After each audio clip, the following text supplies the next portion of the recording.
حاجی صاحب نے آخری عمر میں فیکٹری لگا لی اور وہ 24 گھنٹے فیکٹری میں رہنے لگے۔ وہ 16 سے 18 گھنٹے دفتر میں کام کرتے تھے اور جب تھک جاتے تھے تو فیکٹری کے گیسٹ ہاؤس میں سو جاتے تھے۔ حاجی صاحب کے مزاج کی یہ تبدیلی سب کے لیے حیران کن تھی۔ وہ 30 برس تک دنیا داری، کاروبار اور روپے پیسے سے الگ تھلگ رہے تھے۔ انہوں نے یہ عرصہ عبادت اور ریاضت میں گزارا تھا اور اللہ تعالیٰ نے انہیں اس ریاضت کا بڑا خوبصورت صلہ دیا تھا۔ وہ اندر سے روشن ہو گئے تھے۔ وہ صبح 8 بجے اپنی بیٹھک کھولتے تھے اور رات گئے تک ان کے گرد لوگوں کا مجمع رہتا تھا۔ لوگ اپنی اپنی حاجت لے کر ان کے پاس آتے تھے۔ وہ ان کے لیے دعا کا ہاتھ بلند کر دیتے تھے اور اللہ تعالیٰ سائل کے مسائل حل فرما دیتا تھا۔ اللہ تعالیٰ نے ان کی دعاؤں کو قبولیت سے سرفراز کر رکھا تھا، لیکن پھر اچانک حاجی صاحب کی زندگی نے پلٹا کھایا۔ وہ ایک دن اپنی گدی سے اٹھے، بیٹھک بند کی، اپنے بیٹوں سے سرمایہ لیا اور گارمنٹس کی ایک درمیانے درجے کی فیکٹری لگا لی۔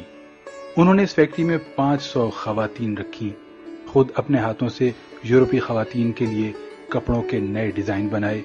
یہ ڈیزائن یورپ بھجوائے، باہر سے آرڈرز آئے اور حاجی صاحب نے مال بنوانا شروع کر دیا۔ یوں ان کی فیکٹری چل نکلی اور حاجی صاحب دونوں ہاتھوں سے ڈالرز سمیٹنے لگے۔ دنیا میں اس وقت گارمنٹس کی کم و بیش لاکھوں فیکٹریاں ہوں گی اور ان فیکٹریوں کے اتنے ہی مالکان ہوں گے، لیکن ان لاکھوں مالکان میں حاجی صاحب جیسا کوئی دوسرا کردار نہیں ہوگا۔ پوری دنیا میں لوگ بڑھاپے تک کاروبار کرتے ہیں اور بعض ہزار روپے پیسے اور اکاؤنٹ سے تائب ہو کر اللہ اللہ شروع کر دیتے ہیں، لیکن حاجی صاحب ان سے بالکل الٹ ہیں۔ انہوں نے 35 سال کی عمر میں کاروبار چھوڑا، اللہ سے لو لگائی، لیکن جب وہ اللہ کے قریب ہو گئے تو انہوں نے اچانک اپنی آباد خانقاہ چھوڑی اور مکروہات کے گڑھے میں چھلانگ لگا دی۔ وہ دنیا کے واحد بزنس مین ہیں جو فیکٹری سے درگاہ تک گئے تھے اور پھر درگاہ سے واپس فیکٹری پر آ گئے۔ حاجی صاحب کی کہانی ایک کتے سے شروع ہوئی تھی اور کتے پر ہی آ کر ختم ہوئی۔ یہ 35 برس پرانی بات تھی۔ حاجی صاحب کی گارمنٹس فیکٹری تھی۔ حاجی صاحب صبح صبح فیکٹری چلے جاتے تھے اور رات بھیگنے تک کام کرتے تھے۔ ایک دن وہ فیکٹری پہنچے تو انہوں نے دیکھا کہ ایک درمیانے قد کاٹ کا کتا گھسٹ گھسٹ کر ان کے گودام میں داخل ہو رہا ہے۔ حاجی صاحب نے غور کیا تو پتا چلا کہ کتا شدید زخمی ہے، شاید وہ کسی گاڑی کے نیچے آ گیا تھا جس کے باعث اس کی 3 ٹانگیں ٹوٹ گئی تھیں اور وہ صرف ایک ٹانگ کے ذریعے اپنے جسم کو گھسیٹ کر ان کے گودام تک پہنچا تھا۔ حاجی صاحب کتے پر بڑا رحم آیا۔ انہوں نے سوچا وہ کتے کو جانوروں کے کسی ڈاکٹر کے پاس لے جاتے ہیں، اس کا علاج کراتے ہیں اور جب کتا ٹھیک ہو جائے گا تو وہ اسے گلی میں چھوڑ دیں گے۔ حاجی صاحب نے ڈاکٹر سے رابطے کے لیے فون اٹھایا، لیکن نمبر ملانے سے قبل ان کے دل میں ایک انوکھا خیال آیا اور حاجی صاحب نے فون واپس رکھ دیا۔ حاجی صاحب نے سوچا کتا شدید زخمی ہے، اس کی 3 ٹانگیں ٹوٹ چکی ہیں، اس کا جبڑا زخمی ہے اور پیٹ پر بھی چوٹ کا نشان ہے، چنانچہ کتا اب روزی روٹی کا بندوبست نہیں کر سکتا۔ حاجی صاحب نے سوچا اب دیکھنا یہ ہے کہ قدرت اس کتے کی خوراک کا بندوبست کیسے کرتی ہے۔ حاجی صاحب نے مشاہدے کا فیصلہ کیا اور چپ چاپ بیٹھ گئے۔ وہ کتا سارا دن گودام میں بے ہوش پڑا رہا۔ شام کو جب اندھیرا پھیلنے لگا تو حاجی صاحب نے دیکھا ان کی فیکٹری کے گیٹ کے نیچے سے ایک دوسرا کتا اندر داخل ہوا۔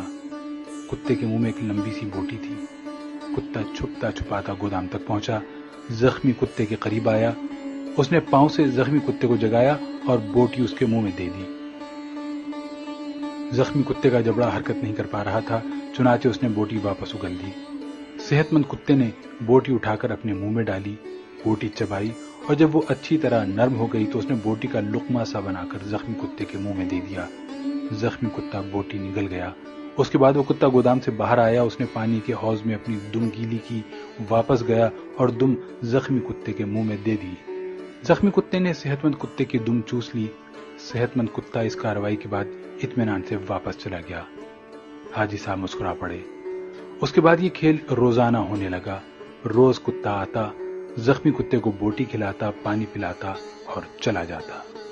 حاجی صاحب کئی دنوں تک یہ کھیل دیکھتے رہے۔ ایک دن حاجی صاحب نے اپنے آپ سے پوچھا، وہ قدرت جو اس زخمی کتے کو رزق فراہم کر رہی ہے، کیا وہ مجھے 2 وقت کی روٹی نہیں دے گی؟ سوال بہت دلچسپ تھا۔ حاجی صاحب رات تک اپنے اس سوال کا جواب تلاش کرتے رہے یہاں تک کہ وہ توکل کی حقیقت بھانپ گئے۔ انہوں نے فیکٹری اپنے بھائی کے حوالے کی اور تارک الدنیا ہو گئے۔ وہ مہینے میں 30 دن روزے رکھتے اور صبح صادق سے اگلی صبح کاذب تک رکوع و سجود کرتے۔ وہ برسوں اللہ کے دربار میں کھڑے رہے۔ اس عرصے میں اللہ انہیں رزق بھی دیتا رہا اور ان کی دعاؤں کو قبولیت بھی، یہاں تک کہ وہ صوفی بابا کے نام سے مشہور ہو گئے اور لوگ ان کے پاؤں کی خاک کا تعویذ بنا کر گلے میں ڈالنے لگے۔